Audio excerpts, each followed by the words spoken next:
Welcome to the all-new Hyundai Staria. No, it's not a spaceship or Robocop's family car. This is the company's new people mover, and it's the biggest car in its current range. Did we say big? We mean massive. Measuring in at over 5.2 meters long, it's almost 300 millimeters longer than the Palisade. We quite like the smoothed over panel design and the retro pixel taillights. It definitely stands out, especially in this class. Here we're checking out the flagship Highlander variant with the diesel engine option. While the platform has fundamentally changed from rear-wheel drive to front-wheel drive, going for the diesel means you get all-wheel drive as standard in Australia. This helps to improve safety and stability, while also increasing overall versatility compared with the old model. Now you can take it for a trip to the snow, for example. Matching the quirky and futuristic body is a set of cute 18-inch alloy wheels. Impressively, these are wrapped in 235 tyres, up from 215s on the outgoing iMax.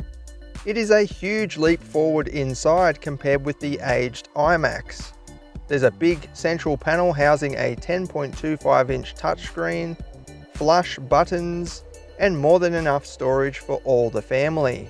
There's also a digital screen plonked on top of the dash for the gauge cluster.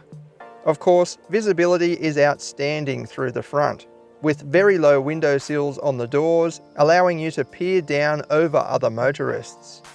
Rear seat accommodation is excellent, with a sliding middle row providing heaps of legroom. There's also climate vents in the ceiling, charging ports down below, and pull-up blinds in this Highlander spec. Headroom is not going to be an issue for most people. Accessing the third row is pretty easy thanks to the sliding seat mechanism. And there is plenty of legroom back here too.